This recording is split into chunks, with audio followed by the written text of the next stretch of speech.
ஆகிய என் தமிழ் மொழியை வணங்கி என் உரையை தொடங்குகிறேன். கல்வியின் சிறப்புகளை குறித்து ஒரு சில கருத்துக்களை கூற நானும் என் தோழன் ரயானும் வந்துள்ளோம்.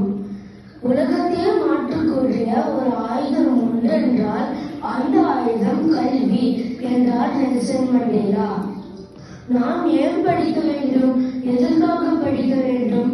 கல்வியில் சிறந்தவர்கள் தான் உலகத்தில் மதிக்கப்படுவர். கல்லாமை ஒருவரின் அறிவை என்றோ தரும். கற்றவர்கள் தான் மக்கள், கல்லாதவர்கள் விலங்குகள் அல்லவா? கண்ணுடையர் என்பவர் கற்றோர், முகத்திலிருந்து புண்ணுடையர் கல்லாதவர் என கல்லாதவரை வள்ளுவரும் சாடியுள்ளாரே. கற்றவர்களிடம் அறம், பொருள், இன்பம், வீடு என 4 உறுதிப்பொருள்கள் வந்து சேர்வது உறுதி. கல்வியா, செல்வமா, வீரமா, எது சிறந்ததுன்னு சிந்தித்தால் அறிவில்லா ஒருவரின் செல்வமும் வீரமும் அழிவைதான் தரும். பெற்ற பிள்ளைகள் கைவிட்டாலும் கற்ற கல்வி கைவிடாது என மகாத்மா காந்தி கூறியுள்ளது போல நம் எதிர்கால பாதுகாப்புக்கு கல்வி மிகவும் அவசியம். மகாத்மா காந்தியை போல நிறைய அறிஞர்கள் கல்வியின் சிறப்புகளை குறித்து பேசியுள்ளார்கள். கேட்போமா? கற்கை நன்றே, கல்கை நன்றே, பிச்சை புரியும் கல்கை நன்றே என்றது நருந்தொகை. மூதுரையோ கற்றவருக்கு சென்ற இடமெல்லாம் சிறப்பு. இத்துடன் என் உரையை முடிக்கிறேன். இப்போ ராயன் பேசுவான். நன்றி, வணக்கம். காலம் பிறக்கும் முன் பிறந்த அன்னை தமிழை வணங்கி என் உரையை துவங்குகிறேன்.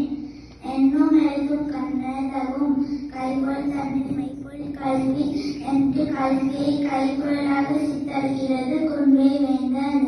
விவேக சிந்தாமணியோ வெள்ளத்தால் அழியாது, வென்றால் கேட்காது, நீண்டாலும் புள்ளத்தால் நீராது, குளித்தாலும் நிலையொழியே குறைப்படாது, கள்ளத்தை எவராலும் களவாட முடியாது. கல்வி செல்வமே பிற செல்வங்களை மிக ஒப்பீட்டளவில் சிறந்ததெனும் பாட்டை பிரிகிறது. சரி, எப்பொழுது கற்க வேண்டும்? இளமையில் கற்கின்றார் நம் அவை பாட்டி.